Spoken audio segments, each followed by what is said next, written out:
لا اقسم بیوم القیامہ، یہ لا وہی والی آ گئی ہے جو ہم بولتے ہیں نا، یہ لا جو ہے وہ اس قسم کے ساتھ ڈائریکٹلی نہیں جڑی ہوئی ہے، بلکہ کفار کے فرسودہ خیالات کی نفی ہے۔ وہ یہ کہتے تھے کہ جب ہم مر کے مٹی ہو جائیں گے، ہڈیاں گل سڑ جائیں گی تو ہم کیسے زندہ ہوں گے، یہ تو دور کی کہانی ہے۔ اگر یہی بات ہوتی تو یہ ہمارے آباء و اجداد کو زندہ کر کے دکھا دیتا ہے یہ نبی، نعوذ باللہ۔ تو اللہ تعالیٰ نے اس کے جوابات مختلف انداز میں بیان فرمائے ہیں پورے قرآن میں۔ بھئی اللہ تعالیٰ نے یہ بات طے کر دی ہے کہ آخرت سے پہلے کس نے دنیا میں نہیں آنا، آخرت کے اندر جا کے حساب ہونا ہے، اس سے پہلے یہ ڈیمانڈ غلط ہے کہ ہمارے آباء و اجداد کو زندہ کر کے دکھا دیا جائے۔ یہاں پہ ایک ڈیفرنٹ انداز ہے کہ ان کا یہ عقیدہ کہ قیامت قائم نہیں ہونی، مرنے کے بعد گل سڑ کے ہڈیوں نے زندہ نہیں ہونا، یہ سارے کے سارے ان کے خیالات فرسودہ خیالات ہیں، اور ان کی اللہ تعالیٰ نے نفی فرمائی ہے لا کہہ کے کہ یہ جو کچھ تم کہہ رہے ہو نا، ایسی کوئی بات نہیں ہے۔ اقسم بیوم القیامہ، میں قسم یاد فرماتا ہوں قیامت کے دن کی، یعنی میں قسمیہ کہتا ہوں کہ قیامت قائم ہو کر رہے گی، اور قیامت کا مطلب یہ ہے قائم ہونے والی۔ ولا اقسم بالنفس اللوامہ، اور پھر دوبارہ نا اقسم بالنفس اللوامہ، میں قسم کھاتا ہوں، قسم یاد فرماتا ہوں اس نفس کی جو قیامت والے دن ملامت کر رہا ہوگا۔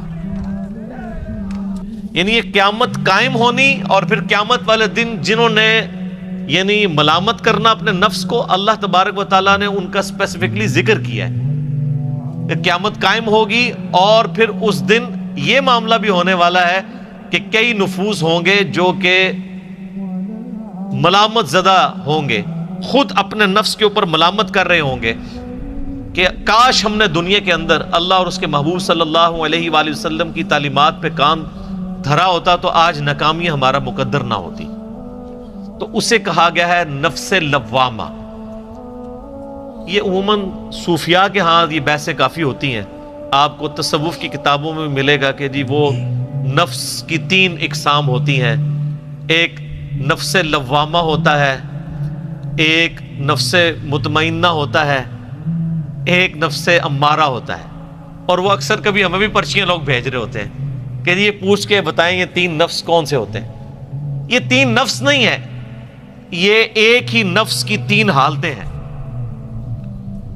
اگر کوئی شخص دنیا میں اللہ اور اس کے محبوب صلی اللہ علیہ وآلہ وسلم کی تابعداری میں زندگی گزار گیا تو وہ ہو گیا کامیاب، اور اس کا نفس ہو گیا مطمئنہ، اطمینان والی جان وہ بن گئی، جس کا ذکر سورۃ الفجر کی آخری آیات میں ہے۔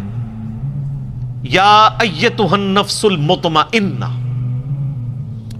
ارجعی الی ربک راضیۃ مرضیہ فادخلی فی عبادی وادخلی جنتی، اے اطمینان والی جان، اپنے رب کی طرف لوٹ اس حال میں کہ تیرا رب تجھ سے راضی، تو اپنے رب سے راضی، آ میرے خاص بندوں میں داخل ہو جا اور میری جنت میں آ جا۔ یہ ان لوگوں کے لیے جنہوں نے دنیا میں اللہ کی اطاعت اختیار کی ہے، اس کے محبوب صلی اللہ علیہ وآلہ وسلم کی تابعداری کی ہے۔ ایک دوسرا نفس ہے جو کہ دوسری ایکسٹریم کے اوپر ہے کہ جس نے اللہ تعالیٰ کی نافرمانی کی، دنیا کی زندگی کیجولی گزاری، اللہ تبارک و تعالیٰ کے احکامات کو سیریس نہیں لیا، وہ ہے نفس لوامہ، اس کا ذکر یہاں پہ ہے۔ اب چونکہ کافروں کے خیالات کی نفی ہو رہی تھی، اس لیے کافروں کو ان کا جو حشر ہونے والا ہے نا وہ بتایا جا رہا ہے کہ تمہارے ساتھ یہ معاملہ ہونا ہے۔ تو تمہارے نفس تو وہ لوامہ ہوں گے، مطمئنہ نہیں ہوں گے۔ تو اللہ تعالیٰ نے اس نفس کی بھی قسم یاد کی ہے کہ مجھے اس نفس کی قسم کے اس وقت جا کے تو وہ سب کچھ اس کے سامنے آ جائے گا اور وہ مان لے گا۔ تو یہ اس نفس کی وہ والی کیفیت ہے۔ اگر وہی نفس دنیا میں اللہ اور اس کے محبوب صلی اللہ علیہ وآلہ وسلم کی اطاعت اختیار کر لیتا تو نفس مطمئنہ بن جاتا، نافرمانی کی اور آخرت کا عذاب اس کا مقدر ہوا تو وہ نفس لوامہ بن گیا. اللہم اجرنا من النار، اللہم اجرنا من النار، اللہم اجرنا من النار. اللہم من احییتہ منا فاحیہ علی الاسلام ومن توفیتہ منا فتوفہ علی الایمان. آمین ثم آمین. اب ایک عام نفس ہے جو ہر انسان کے ساتھ اٹیچ ہے، جو صحیح مسلم میں ایک حدیث ہے کہ نبی علیہ السلام نے فرمایا کہ ہر شخص کے ساتھ اللہ تعالیٰ نے ایک فرشتہ اٹیچ کیا ہوا ہے اور ایک شیطان اٹیچ کیا. فرشتہ اسے نیکی کی طرف بلاتا ہے اور شیطان اسے برائی کی طرف مائل کرتا ہے. ایک صحابی نے بڑی جرت کر کے عرض کیا اللہ کے محبوب کیا آپ کے ساتھ بھی؟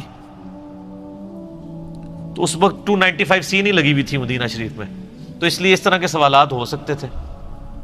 تو آپ علیہ السلام فرمایا ہاں میرے ساتھ بھی، لیکن اللہ تعالیٰ نے مجھے قدرت دی، میرا شیطان میرے ہاتھوں مغلوب ہو چکا ہے، اب میرے ساتھ جو شیطان اٹیچ ہے وہ مجھے بھی نیکی ہی کی طرف بلاتا ہے.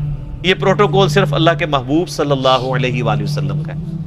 اسی لیے ہم کہتے ہیں نا کہ امام اس کو بناؤ کہ جس میں شیطان کی دخل نہیں. ما ضل صاحبکم وما غوا، تمہارے نبی نہ کبھی بہکے ہیں اور نہ کبھی بے راہ چلے ہیں. تو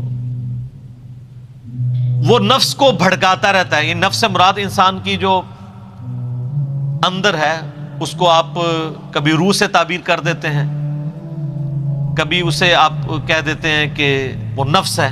مختلف الفاظ اس کے لیے استعمال ہوتے ہیں. ایک تو ہمارا ظاہری جسم ہے، ایک ہمارا اندر کا معاملہ ہے. جب میں یہ کہتا ہوں کہ میرے ہاتھ، میری آنکھیں، میرے کان، میری زبان، تو یہ جو میں کر رہا ہوتا ہوں، وہ میں کیا ہے؟ وہ انسان کے اندر جو اللہ تعالیٰ نے روح پھونک دی ہوئی ہے، انسان کا جو نفس ہے. وہ نفس پوری زندگی اپنی، یعنی ایک آپ سمجھ لیں کہ اپنے ڈیفالٹ میں برائی کی طرف ہی آمادہ کرتا ہے، کیونکہ انسان کو اللہ تعالیٰ نے خواہشات کے ساتھ جوڑ دیا. فَأَلْهَمَهَا فُجُورَهَا وَتَقْوَاهَا. سورہ الشمس کے اندر بھی اللہ تعالیٰ نے نفس کی قسم یاد فرمائی ہے. اس کے بعد فرمایا کہ ہم نے اس میں نیکی کا مادہ بھی ودیت کیا ہے اور برائی کا بھی کیا ہے، لیکن برائی والا پہلو ڈومیننٹ ہے. اس کی وجہ یہ ہے کہ نفس اپنے خواہشات کی تکمیل چاہتا ہے. اور یہ جو میں بات کر رہا ہوں نا کہ برائی والا فیکٹر ڈومیننٹ ہے، اس کو اللہ تعالیٰ نے پارہ نمبر 13 میں حضرت یوسف علیہ السلام کی زبان سے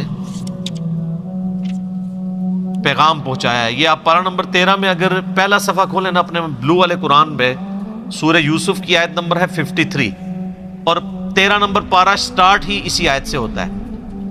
243 ہے یہ بلو والے قرآن پاک میں جو آپ کے ہاتھوں میں، پیج نمبر 243. وما ابرئ نفسی.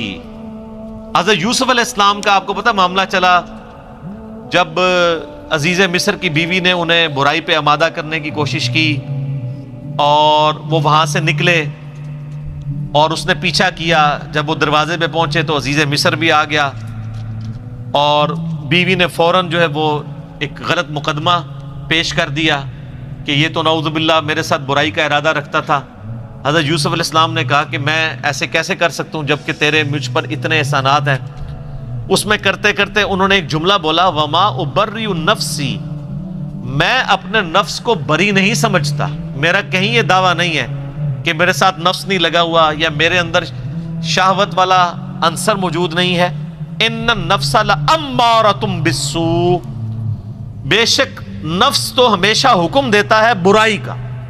جو میں نے کہا تھا نا کہ اگرچہ برائی اور اچھائی دونوں کی تمیز نفس میں ہے، فَأَلْهَمَهَا فُجُورَهَا وَتَقْوَاهَا، لیکن ڈومیننٹ پہلو جو ہے وہ برائی والا ہے، کیونکہ انسان کی طبیعت اس کی طرف مائل ہوتی ہے.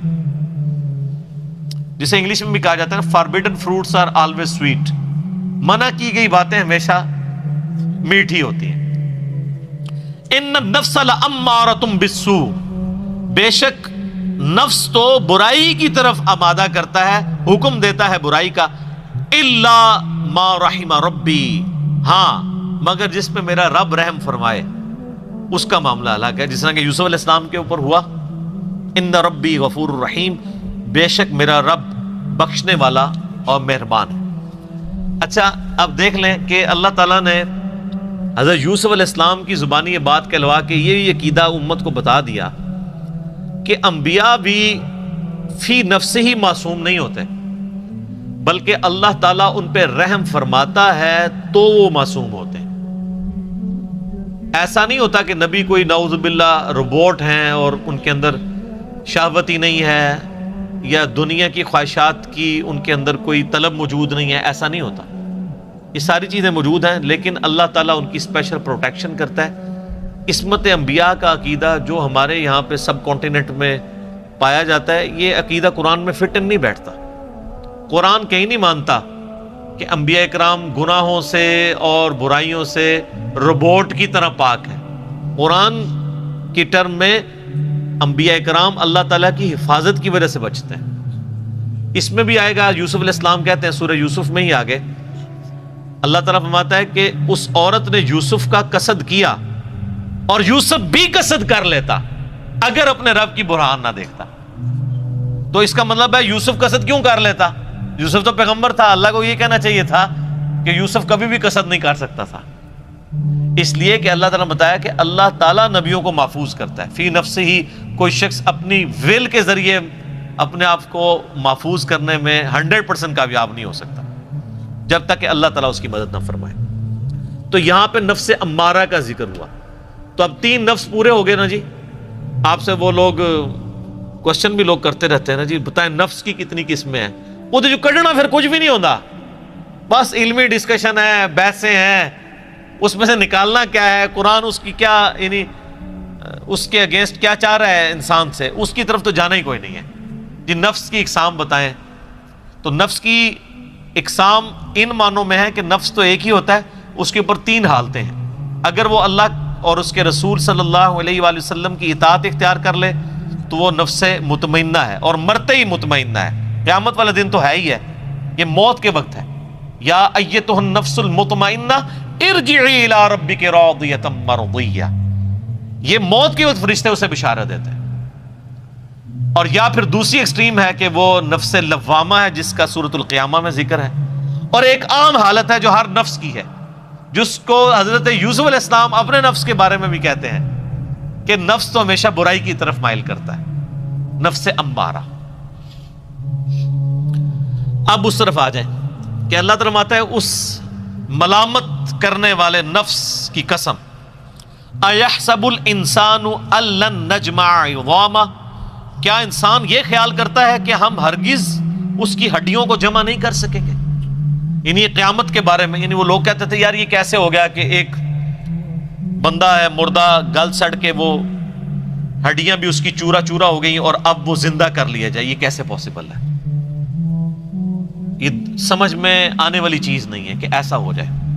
تو اللہ تعالیٰ اس کے جواب میں پھر ارشاد فرما رہا ہے بلا قادرین علی ان نسوی بنانا، کیوں نہیں، ہم اس بات پر بھی قادر ہیں کہ ہم اس کی انگلیوں کی پور پور تک درست کر دیں۔ تم یہ کہہ رہے ہو کہ وہ انسان کیسے زندہ ہوگا، یہ انگلیوں کی جو پوریں ہیں نا یہ بھی بالکل اسی فارم میں دوبارہ سے بنا دی جائیں گی۔ اللہ تعالیٰ اس چیز کے اوپر قادر ہے کہ انسان کو اس طرح زندہ کر دے۔ یہ صحابہ کرام کے لیے تو ایک عام آیت تھی، لیکن آج ہمارے لیے یہ بڑی امپورٹنٹ آیت ہے، کیونکہ آپ کو پتا ہے کہ یہ تقریباً 1886 کی بات ہے، پہلی دفعہ یہ چیز سائنٹسٹ نے ڈسکور کی کہ دنیا میں کسی بھی انسان کی ہاتھوں کی جو یہ انگلیوں کے ٹپس کے اوپر جو یہ لکیریں ہیں، جو آپ فنگر پرنٹ کہہ لیں، اس وقت تو خیر ان کا دعویٰ تھا کہ 1 ملین لوگ بھی ہونا آپس میں میچ نہیں کرتی، جو انہوں نے ڈیٹا لیا اس کے بعد انہوں نے یہ چیز فورسی کی۔ لیکن یہ 1 ملین والی بات نہیں ہے، یہ تو میرے بھائی آج اگر دنیا میں 7 ارب آبادی ہے تو 7 کے 7 ارب آبادی کے اگر آپ فنگر پرنٹ لینا شروع کر دیں تو ایک دوسرے کے ساتھ میچ نہیں کرتے۔ اسی لیے تو دیکھیں نا یہ یونیک ہوتے ہیں۔ آپ جو ہیں وہ شناختی کارڈ کے اوپر بھی آپ کا انگوٹھا لگوایا جاتا ہے، انگلی کے نشانات لگوائے جاتے ہیں۔ وہ کیوں لگوائے جاتے ہیں؟ اسی لیے کہ وہ یونیک ہوتے ہیں۔ اب تو خیر اس سے بھی آگے کی چیزیں آ چکی ہیں، اب تو وہ کیمرے کے ذریعے آنکھ کی بھی تصویر لیتے ہیں. ہر بندے کی جو آنکھ کے اندر جو پتلی ہے نا آنکھ کی، یہ دوسرے سے ڈفرنٹ ہے. دیکھنے میں ایک جیسی نظر آ رہی ہوتی ہے لیکن کسی کی دوسرے کے ساتھ میچ نہیں کرتی. تو یہ اللہ تعالیٰ نے فرمایا کہ ہم انگلیوں کی پور پور تک درست کر دیں گے انسان کی. یہ اللہ تعالیٰ اس کے اوپر بھی قادر ہے. اس وقت تو یہ ایک عام آیت تھی کہ ٹھیک ہے انگلیاں بھی بن جائیں گی، لیکن آج اگر آپ دیکھیں کہ اس کی پور پور درست ہونے کا مطلب کہ ایون فنگر پرنٹس تک بھی ہم ویسے ہی بنا دیں گے جیسا کہ انسان کے مرنے سے پہلے تھے. یہ بہت بڑا اللہ تعالیٰ کا معجزہ ہے. اللہ اکبر کبیرہ والحمد للہ کثیرہ وسبحان اللہ بکرۃ واصیلا.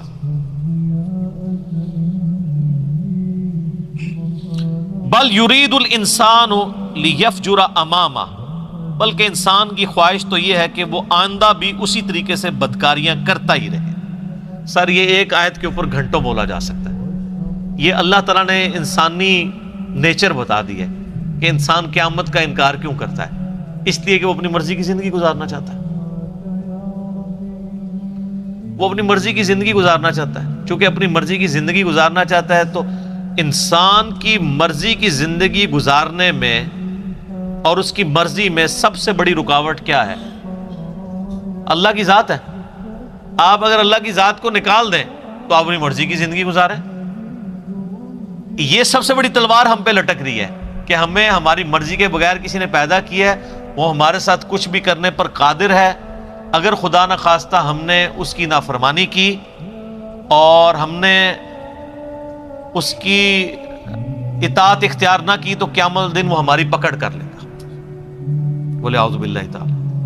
اگر یہ کانسیپٹ نہ ہو تو کوئی بھی شخص کسی کے ساتھ ظلم کر سکتا ہے، کسی کا مال ہتھیا سکتا ہے، کسی کی جائیداد کے اوپر قبضہ کر سکتا ہے، حرام اور حلال کی تمیز ختم کر سکتا ہے، اپنی مرضی کی زندگی گزارے گا. تو یہ اللہ تعالیٰ نے انسانی یعنی جو ایک دماغ میں یہ چیز گھسی ہوئی ہے، اس کے نفس کے ساتھ اٹیچ ہے. بل یرید الانسان لیفجر امامہ، بلکہ انسان کی تو یہ خواہش ہے کہ وہ آئندہ بھی اسی طریقے سے بدکاریاں کرتا رہے.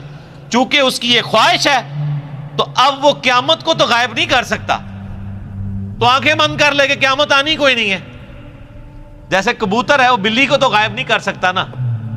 وہ کیا کرے گا؟ آنکھیں بند کر لے گا. تو آنکھیں بند کرنے سے بلی غائب ہو جائے گی؟ بلی تو اپنی جگہ موجود ہے، وہ آ کے دبوچ لے گی. تو انسان پھر اپنے نفس کو دھوکہ دیتا ہے، نہیں نہیں یار یہ کیسے ہو سکتا ہے کہ کوئی انسان مر جائے تو دوبارہ زندہ ہو جائے. تو چونکہ زندہ نہیں دوبارہ ہوگا لہٰذا جو مرضی کیا ہے تو آخرت میں پوچھ ہی کوئی نہیں ہونی. آپ اپنی مرضی کی زندگی گزار رہے ہیں نا. اگر آپ کو یہ ہر وقت ڈر لگا رہے کہ میری پوچھ ہونی ہے تو سر پھر آپ اپنی مرضی کی زندگی نہیں گزار سکتے. تو میری خواہشات اور میری مرضی کے درمیان رکاوٹ اللہ کی ذات ہے. اگر کوئی شخص اللہ تعالیٰ کا ڈینائل کر دے یا اللہ کو تو مانے آخرت کے دن کا انکار کر دے، جیسے کہ کفار مکہ تھے، خدا کو مانتے تھے لیکن آخرت کا انکار کرتے تھے، تو وہ پھر اپنی مرضی کی زندگی گزار سکتا ہے. تو اللہ تعالیٰ نے اس بیماری کی طرف اشارہ کیا ہے کہ اصل میں انسان کے دماغ میں جو کیڑا گھس چکا ہے نا کہ میں اپنی مرضی کی زندگی گزارنا چاہتا ہوں، اس وجہ سے وہ آئندہ بھی بدکاریاں کرتا رہے گا اور قیامت کا مذاق ہی اڑاتا رہے گا. اور کیا کہے گا؟ یسأل ایان یوم القیامہ، وہ پوچھتا ہے کہ قیامت کا دن کب آئے گا.